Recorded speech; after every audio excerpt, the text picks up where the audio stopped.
Agege ta samo sunanta ne na asali daga harshen Yarbanci, amma daga bisani Hausawa suka hausantar da kalmar wadda za ta ci gaba da wanzuwa har illa masha Allahu.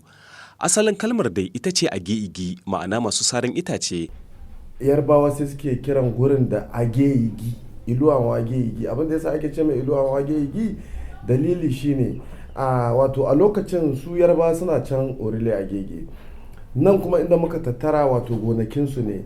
Idan za su yi aikin gona ko za su share gonar ko za su sare bishiya ko za su yi wani abu, saboda mutanen mu kwarewa na noma da kuma aikace-aikace na noma a arewa, to da suka zo nan sai zamana su ne suka iya irin wannan aiki, cire bishiya, cire tushenta da sauransu. To shine suke cewa garin bari mu tafi garin masu saran ice, wato igi ai ice kenan, age sara, wato masu saran ice. To da ba za a iya cewa a Agege ba, Age-igi ba, to sai Bahaushe sai ya ce Agege. To daga nan ne aka samu a sunan Agege. A shirinmu da ya gabata mun yi alkawarin kawo muku yadda aka fara naɗa sarkin Hausawa na farko a garin na Agege. Tunani irin na mutanen da cikin aminci da son juna shine ana zaben wannan ya zama shugaba yau,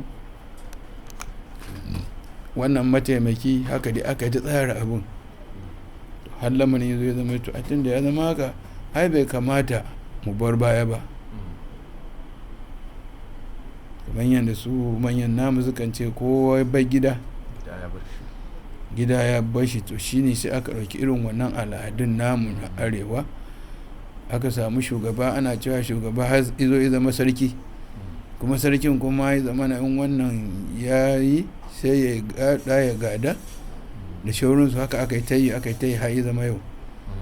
To kowane ne sarkin na farko da kuma yadda alakarsa ta kasance da turawan mulkin mallaka a wancan lokacin?